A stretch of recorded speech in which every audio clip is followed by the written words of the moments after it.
کہ غزوہ بدر جو ہے یہ ایک حادثاتی طور پر ایک غزوہ ہے جو اسٹیبلش ہوا ہے، کوئی مسلمانوں نے ارادتاً نہیں لڑا۔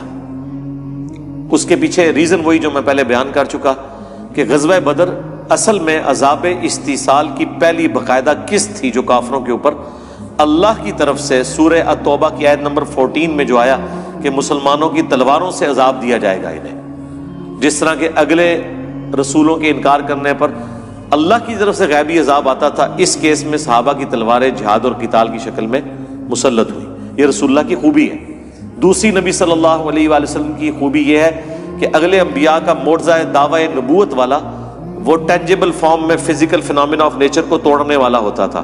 موسیٰ علیہ السلام کے لیے لاٹھی کا سانپ اور اژدہا بن جانا، عیسیٰ علیہ السلام کا مردوں کو زندہ کرنا، لیکن ہمارے نبی کے کیس میں اس طرح کے معجزات دعوے نبوت والے نہیں ہیں سوائے اس قرآن کے۔ باقی معجزات ہیں لیکن دعوے نبوت والا جو معجزہ ہے وہ قرآن ہے۔